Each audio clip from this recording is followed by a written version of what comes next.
All right. Hey, everyone. I'm actually very excited to have this conversation. Sven Lawrence is here, and I think a lot of you actually know him. He runs Undervalued Shares.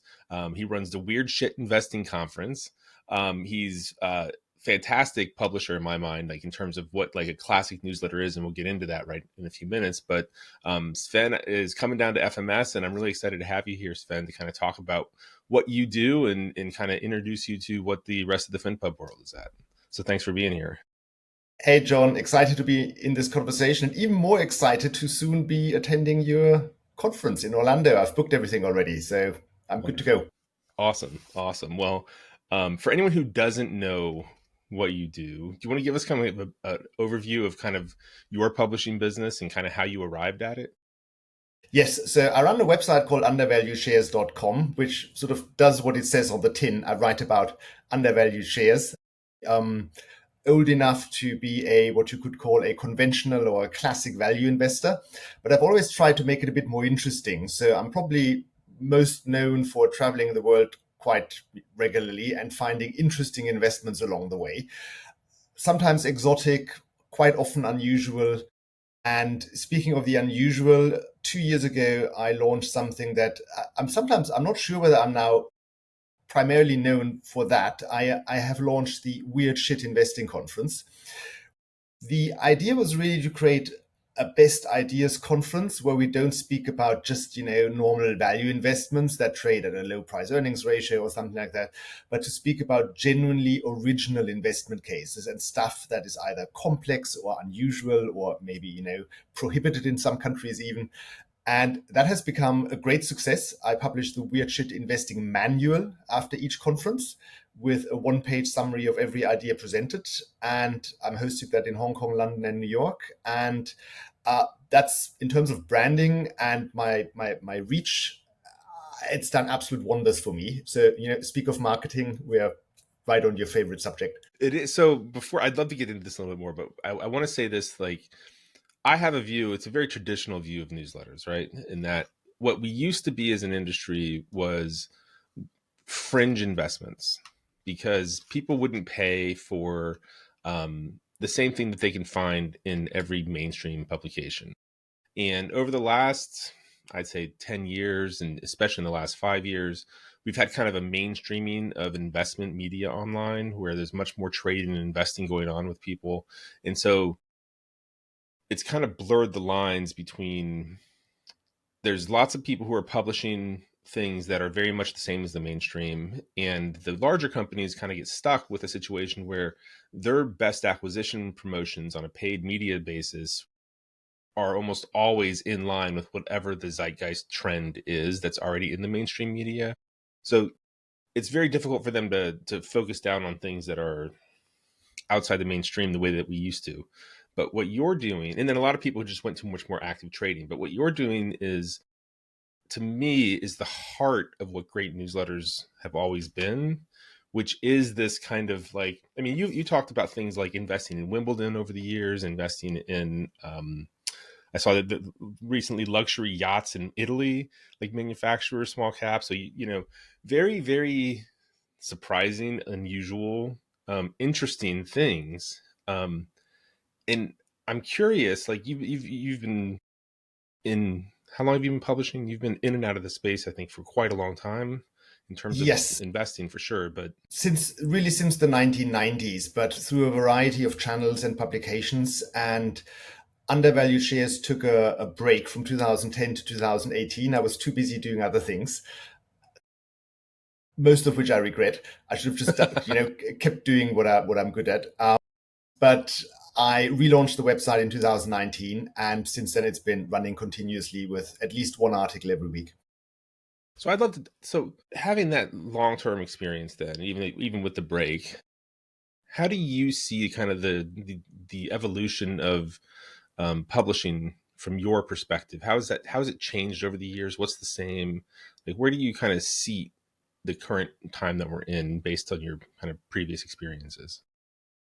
So the number one experience or insight that I can share is that something that has really hit me over the last 12, 18 months is that the more niche and the more unusual my content, the better it is received. And here's the problem, and that's one of the reasons why I'm attending FMS. I am grappling with the question: how do you bridge that that that challenge of, on the one hand, as a publisher, you want to obviously grow your audience and maximize revenue. It's a business at the end of the day.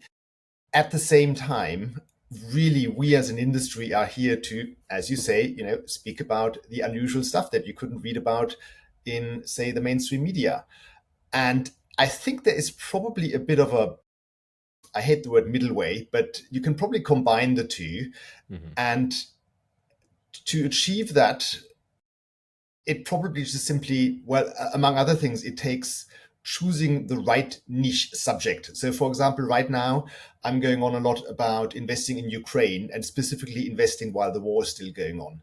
And the metrics for anything I've written about Ukraine are just off the charts. It's unbelievable, like by a multiple. I've never had anything like it. So on the one hand, that's unusual. On the other hand, Ukraine is something that you read about in the news every single day. So I think the challenge for someone like me, who's actually also who's coming up with these ideas, is at any given time, somewhere in the world, there will be one or two investment ideas that lend themselves to being unusual, but addressing a large audience. And that's the direction I'm going into. It's not easy. It's a challenge, but it's certainly doable. And that's probably the number one observation I have in the whole context of investment related content is becoming ubiquitous. Mm-hmm. I'm currently joking, and this is a slightly mean comment, but sort of every other 50 something unemployed value fund manager who's lost their job recently is now publishing a Substack.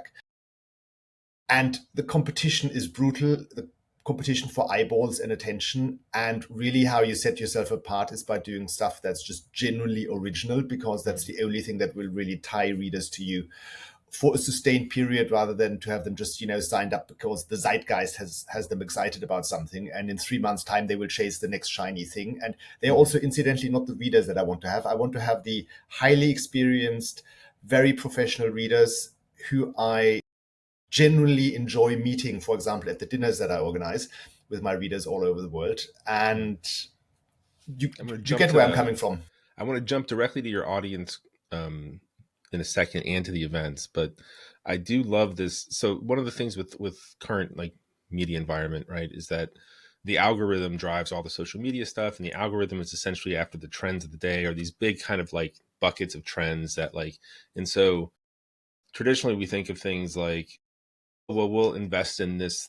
Everyone's talking about this investment theme, and so people write promotions and things around that investment theme. And what you're doing with Ukraine is a much more interesting take, in my view, because you have a storyline that is persistent and strong, but it's not at all about investing in the media. And so you actually bring a different side of the story to the conversation that people are having around Ukraine, and so it can get attention in a different way. And it reminds me of something that I don't know if you know who Mike Palmer is, but he's a legendary copywriter and copy chief in the space. And I remember him speaking one time and talking about how that's kind of what they do with promotions is you're always like trying to come up with a promotion that tells what's the part of the story that everyone's talking about that no one's talking about next. And so the next part of the story, and then the next part of the story. And so it kind of rhymes with what you're doing with the Ukraine investing, is that like lots of conversation about Ukraine but almost no conversation about investing in Ukraine that I've seen anywhere except for from you. And so that's a great marriage of those things of like, hey, we have to somehow leverage the attention that is being driven by all the algorithms and by the media that's out there and the other stories that are out there. But at the same time, you have to be very unique with what you're bringing to the table. So I love that. That's a fascinating little connection. And still, it's difficult to then convert that into subscriptions and revenue. A couple of years ago, I used to go on YouTube channels and speak about investing. And right after the video came out, the subscriptions were just flowing in. And for example, with Ukraine, I was recently on a German investment channel that is very successful. And our conversation about Ukraine became the fastest performing video of all times on that channel. Yet the measurable impact it had on my readership was negligible. So the game has certainly changed. And again, That's this is why I'm coming to FMS. Yeah, that's fascinating. That's fascinating. So, let's go back to your audience. Like, who do you like? You already said something about who you think your audience is, but I do think this audience selection aspect is important. And you're clearly going after, like you said, a much more educated audience. Like, how do you see your customer? And um, So at the outset, when I relaunched Undervalued Shares in 2019, I made a conscious decision to say that I am, at least initially, not maximizing the number of readers that I'm going to have, and I'm not going to run aggressive promotions. I wanted to grow it organically among what I see as my peers, which is educated, uh, self-directed investors who take an active interest, who are contrarian. And I have now built an audience that, so my weekly newsletter goes out to 12,000 people, which I think is respectable for something where you've never done any marketing, have an extremely good retention rate. One of the products I offer is a lifetime membership for $1,000, which is, depending on how you look at it, is either cheap or expensive. In any case, I've sold well over 1,000 of them, so that's over $1 million of mhm. revenue coming in from that side of the product. Respectable operation, but at the same time, someone who wanted to could easily trash me for I've not even scratched the surface of the potential that I have, because I haven't done marketing, I haven't been more aggressive in my promotion. And honestly, so far, I just operate on the basis of I write about what I would like to read myself, and I write for the audience that I would like to have dinner with, which is indeed what I'm doing. I'm organizing very frequent dinners with readers around the world. And I genuinely enjoy meeting up with them because they are so interesting. And the brain trust that I now have among my readers is probably in itself an undervalued asset that I can tap into to a higher extent in terms of idea generation and access to investment intel and Mhm. valuable information. So I always like to say that I don't have the world's biggest investment blog, but I think have one of the highest caliber audiences, and that shows in the Weird Shit Investing Conference as well, which is really invite only. And when I say invite only, I mean invite only, and I'm very focused on curating who attends and limiting the number of people who attend. And that is just one of the smartest audiences I've ever spent, some time with. So big thumbs up to my readership. Whether I'm good with marketing is something that I think your audience will see me quite more critical. But that's, I mean, honestly, like I think that there's always a rush with people. Like, oh, I'm going to have a newsletter, and they want to run out and just like go straight to sales and marketing, because it does. You live or die over time, right? Around that, but at the same time, the getting the product and the messaging and the stories and kind of knowing, having like an ethos of what you're doing, and proving that that's connecting organically with people, is really important, because then it's easier once you have what you have.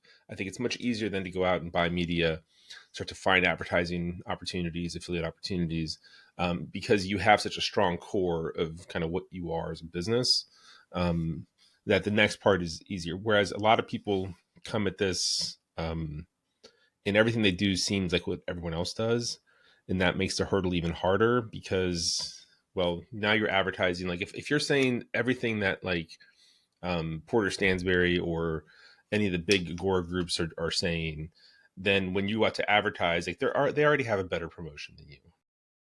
They're already telling the story at scale in ways that maybe you can't get the reach. And so you always seem like an also ran kind of person. Or they can't tell the difference between your newsletter, and you see this a lot with larger publishers. They can't tell the difference between your product and another product, so they don't even know who to ask for the refunds. They're asking the wrong company for the refund when they want to, or they cancel when they want to do it, because to them they're all the same. So, like, having, like, yeah, so I think that kind of blandness, the sameness of just like the rush to marketing, is kind of a, it's a problem in the industry, right? And so, all that to say, I wouldn't, like, you're at a spot where, like, marketing now is like adding, fuel to the fire, I think. Um, Yes, and tying in with that, and maybe to add a few words of inspiration to anyone who's maybe less advanced in their journey towards building a newsletter or some kind of investment related advisory service, it really does take years for you to find your voice and to figure out this industry, because it is how it works is not apparent. You can find a lot of things on the internet to educate yourself, but you have to try things out, learning by doing. Your voice will evolve over time.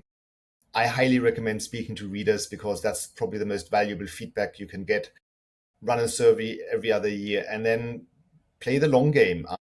Funnily enough, at the outset in 2019, I said I will do a big review of the product after 7 years because, going back to the Bible, everything runs in 7 year cycles. And here I am entering 2026 and doing a review. So naturally, it just, took me 7 years to get to where I am now. And I feel very good about it. But most things take time and don't happen overnight, the good things at least. Yeah, and with the audience that you're going after, because it seems like I've seen like your testimonials and stuff, and you have like remarkable people, like people who are really great, people who are raving about the service and what you do. I mean, the obvious thing, and everyone's going to tell you this in a message, you raise your prices. But um, at the same time, like the quality of reader that you get, I remember this is something that Porter said was he liked his promos to be much more dense to read with more information because he's like the quality of the investor that you get, a real investor wants more information, not less. And so the customer that you get from some, who really reads stuff ends up over time being more valuable. They'll stay longer, they'll buy more product because information is a need for them, as opposed to like, I'm interested in this trend, I should invest, but I'm not really an investor, right? There's plenty of different segments in the audience in the market, and if you're going for that higher end, higher net worth customer, um, they're much more information hungry, idea hungry, and so I think finding what you offer is really exciting for a lot of people. It was for me. I know Morgan Busby. Um, I think he might have went to one of your dinners. He runs Uh, Financial Media he Corps. he wanted to come to an event that I was going to organize in Saudi Arabia, but That's right. our local partner didn't perform as planned, which is why I called off the event so far. But yes, we've been in touch. Okay. Okay. But like lots of people that I know who are smarter, higher net worth, like they love what you do. And so you do these events. So you have the conference itself. I see that you do dinners all over the place. And how do the dinners work for you? It almost seems like you have like a not a lifestyle newsletter, but a newsletter or investor lifestyle that you then just kind of display through your publishing, which is kind of cool because you're all over the world. Quite literally, and an ex-girlfriend of mine once said, "You know what? It's amazing. Wherever we travel in the world, there are at least 10 people who want to have dinner with you," which which was a realization I didn't have until that point, but it's sort of true. I God, where do I start? So I just genuinely like hanging out with smart people who have some common interests, but who also come at things from a very different perspective. And many years ago, I can't even remember when, must have been in the early 2000s, I occasionally hosted events that I did on the basis of uh, anyone who reads my blog can come. I don't try to make money of it, but we split the bill, which also means, very importantly, we don't have a sponsor. And I'm not trying to sell, like an apartment in Dubai at the end of the evening to earn commission. And it's a completely non-salesy environment. And over the last couple of years, that has become a very regular thing. As my readership grew, I could just do that in many more things. Mm. And it took me basically little effort. I send out an email and I say, next month I'm in X, Y, and Z, and here's the date. And it's £100 to attend or $200. It's basically I pay on behalf of the entire group.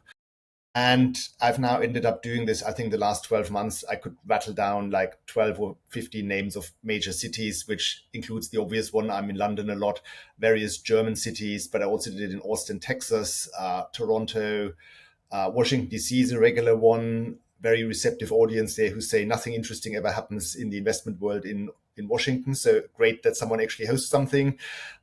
New York is an obvious one.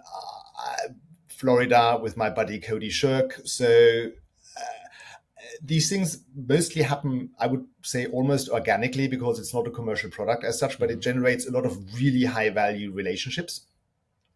And tonight, as it were, I am going to host what I think is going to be the highest caliber lunch, a dinner I've ever hosted in London in terms of the attendees. We have a bit of a specific purpose. We have a guest speaker who's flown in from New York. I will write about it. I'm not going to reveal too much about it just yet.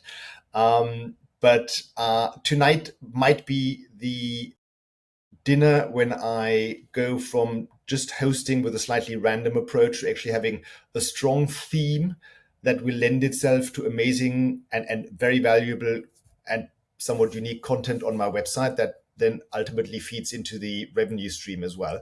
So there I'm also evolving. But it's not a money-making product, but I'm getting amazing relationships with incredible people around the world. And my challenge now is what do I do with that? Right. No, that's fascinating. I can't wait to read about it. Um, so it sounds like the value.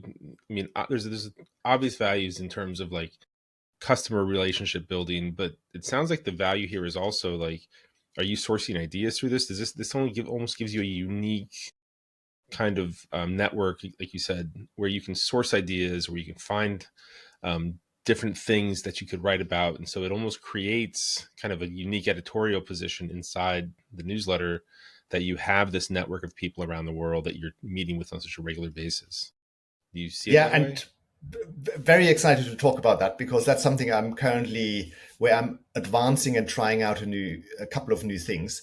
So 2 years ago, when I started the Weird Shit Investing Conference, I gently forced all the attendees to deliver to me a one-page summary of their investment idea in a specific format.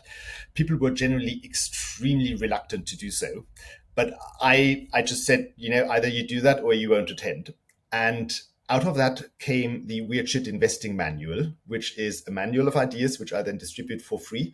And let's just say the second edition of that, which we published this year with 48 ideas in it and a couple of add-on interviews and articles, I think was a truly great publication.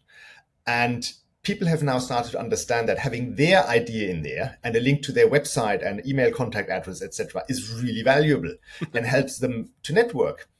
And that has become an idea generation service on my website and sort of almost like a feedback loop to everyone, who participates. And based on the success of that, I've just added a section a couple of weeks ago on in the members only part of my website, where anyone who attends one of my ideas dinners is free to send me a summary as a PDF file of their idea. And it can be 3 paragraphs, or they can send me 30 pages. It doesn't matter. I will put it into that section on my website so that everyone who's a paying subscriber can see what my readers presented at these dinners, because I'm always saying that basically 99% of my readers don't attend any of these dinners, but how do they get the benefit of these ideas? And this has, in the last couple of days, led me to wonder, am I becoming an events first blog, where I almost flip it onto its head and I say, we're a community, we are lots of events, and yes, it's also a blog.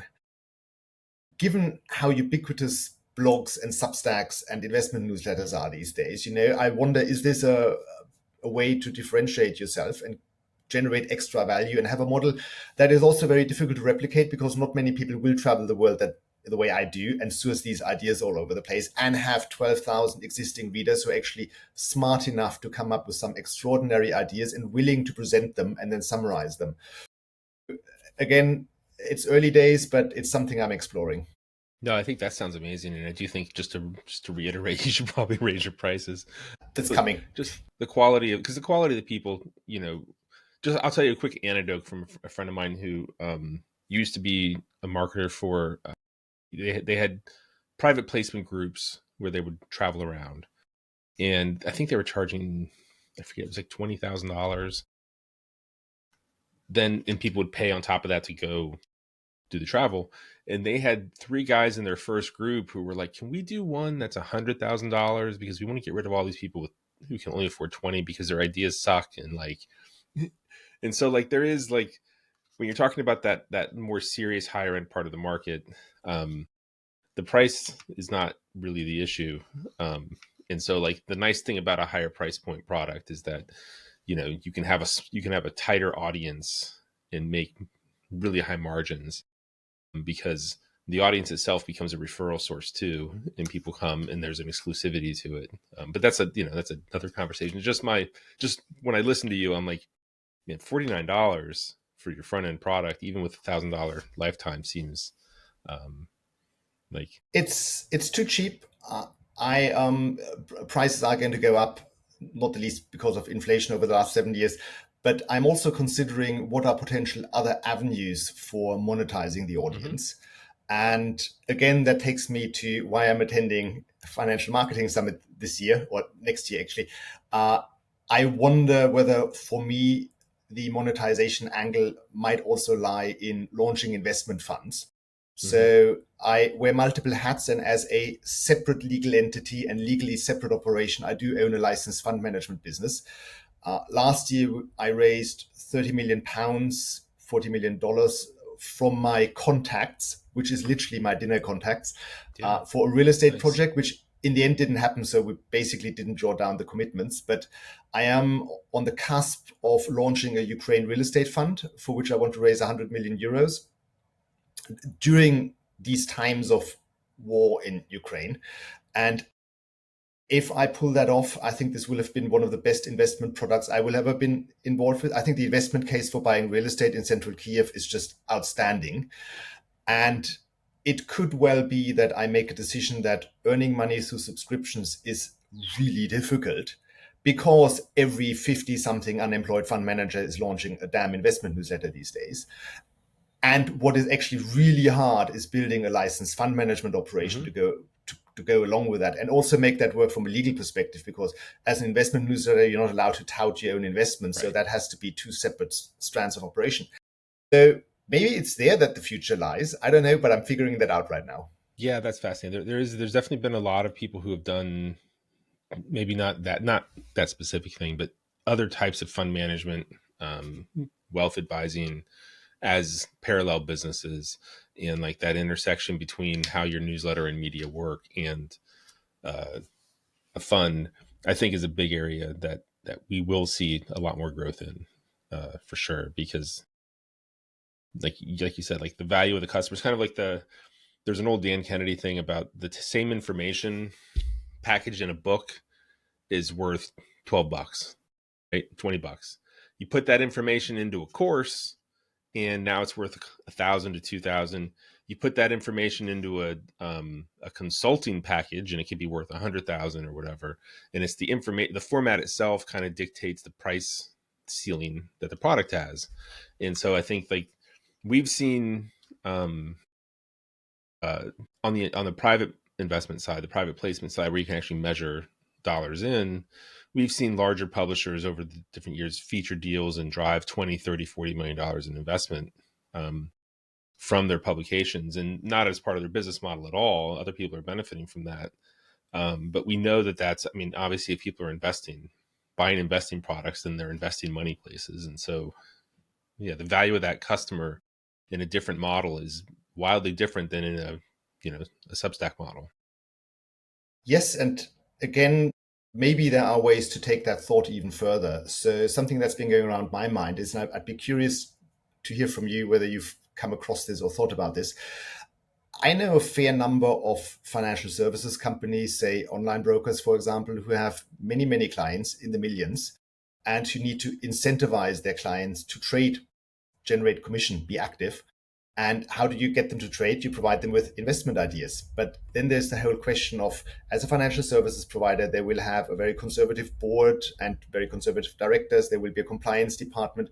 So they may look at the newsletter sector and say there have been a number of bad actors, not Mm-hmm. mentioning any names, in at any given time. So who are they going to work with? Could there be a model where, for example, some of the more credible players feed content into these very large platforms with millions of investors as clients already, Hmm. and don't get subscription fees, but instead get a share of the trading revenue they generate, flat fees or syndication fees.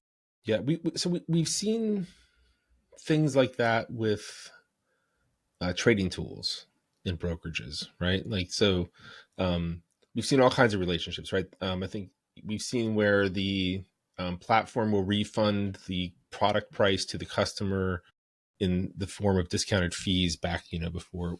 We've seen things like that, but they're always small. Not all, but like getting into a bigger broker, the issue is the relationship to even have a conversation, is finding the right. That's definitely the place where if you have it, because I've talked to different brokers, and we know, like, I did a recording with a great publisher, Adam Mesh, a few years back, who he was the number one affiliate and also driver of accounts for Tasty Trade, and they got $1 billion exit, and he was like, he said, I realized that my audience is more valuable to them than it was to me, right? And so we know that the overlap is huge in terms of the audiences. And so I love the way you're thinking about it. It's just a question of, like, can you have the conversation? And then what's the other problem I've had talking to brokers, and I've talked to, like, the CEO of at the time TradeStation, and sometimes there's a lack of imagination about what's possible between there. And so, like, it is about having a relationship where you can have somebody who actually pays attention to what you're saying. But I think, obviously, like I always say, like, the big brokerages, they have the universe, right? Because in order to be in the universe, you need brokerage accounts, and so the largest ones have these massive universes, and if you can access them, it's absolutely like a Yeah, gold mine. yeah. So I And agree that that's a huge opportunity. speaking of another opportunity that is a major challenge, obviously the majority of readers in our space is male, 50s, 60s or older, etc., etc. How do we tap into the younger audience and get them interested in something that's not just crypto and YOLO investing? And since you mentioned courses, I'm currently also considering, should I have some kind of course? And next year in May, for the first time ever, I have given in and agreed to host a day where I'm teaching investment research to the younger employees of a large financial services company in Germany, who Interesting. approached me and who said that the next generation that we have working for us, they all come out of university with amazing skills in Excel and models and using a Bloomberg terminal, but idea generation and being a good investor on the stock market is about other things as well. And would you agree next year on a Saturday to do a full day course for them? And that's an experiment for me. It's slightly daunting. I haven't started writing the thing yet, but I once, through coincidences, ended up giving up a very similar talk at a extremely large and well reputed financial services company in Hong Kong, who also Hmm. put me in front of their very young employees, with a very similar context. So I think there's something there. I just haven't Yeah. cracked that nut yet, but I'm working there on it. there is 100% a desire for exactly what you're talking about, because I know when I worked with Real Vision years ago, one of their early opportunities, and they were deciding which direction to go, and they didn't go this direction, but there was some very big asset managers. I'm not going to say them because that, God forbid I end up getting sued by somebody whose rounding error would be my entire life's income. Um, but like, the very, very large, very well-known asset managers, some of the largest ones in the world, who were specifically looking to license the content specifically as kind of counterpoint and idea gen and training for their asset managers and up and coming, because that training is a real issue, and it obviously has real financial impacts for those kind of businesses. And so I do think that's another area that, like, very niche, but like very profitable if you can tap it. And they had interest from lots of other, like, different sized companies around the world. And so, like, I think you're like onto a lot of different tracks that I think there are growth areas. I think events in general are growth areas. I think that like the thing that's cool about what you're talking about there is it's not just selling a course. It's, you know, you can sell maybe a licensing model. You can sell well, the consulting. You can do all kinds of things. Create a training business specifically for groups like that. There's a lot. Yep. And maybe I have to let go of the idea of being a solopreneur. I do have two very good support staff Mm-hmm. who are invisible, but they're running the show behind the scenes. But maybe I need to hire more staff and run a different kind of operation. Maybe I need to move my operation to the United States, which is simply the largest market for this kind of thing. Mm-hmm. Again, I'm looking at many, many different questions Yeah. and options right now. Well, I love it because you're getting into so many different areas that I find fascinating. The idea of the younger generation of professionals, the idea of the younger generation of millennials and stuff. I would be very interested to see what kind of response you could get from kind of a almost like a, because I think the type of dinners that you're doing and like your weird shit investing conference, the requirement to put an investing idea together, that could be really intimidating Yeah, for people. a lot of people say exactly that. Yeah. And with the dinners, I'm a bit more forgiving. If someone asks nicely and says, I would rather just listen, that's absolutely fine. We're here to help people learn and grow. With the Weird Shit Investing Conference, I'm absolutely brutal. If someone is not good at selling themselves why they should be there, there's just no way they get in.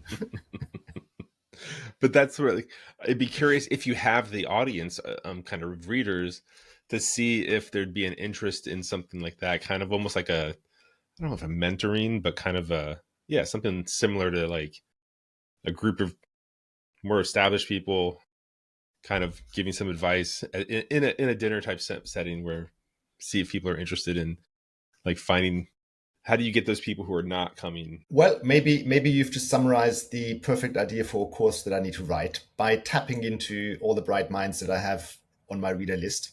That would be a course unlike anything else Yeah, that's a great you've got idea. out there. So thanks very much. No, that would be, I'd love to see that. That's really interesting. And so yeah, I love, I love what you're doing. I love the ethos that you have. I love the business that you have, and I know you're looking to grow and do things. And so excited to have you join us in FMS. You'll see when you come down, like it's a very open community. People are willing to give advice and answer questions and make connections for you. But I'm always happy to do the same. And so if there's any type of specific types of people you'd be interested in talking to, you can let them know here, or you can just tell me, and we'll make sure to help connect you with them down in Orlando. Well, I generally love meeting people and having just thrown out so many ideas and possibilities out there. I'd say anyone who wants to talk to me about any of this, do approach me. And I'm in full networking and chatting mode when I'm there. So looking forward to having lots of people hit on me. All right, great. Well, thanks for doing this, Sven. This is awesome to talk to you. I'm so glad to meet you finally, and I'm looking forward to seeing you in just a few weeks. Thank you.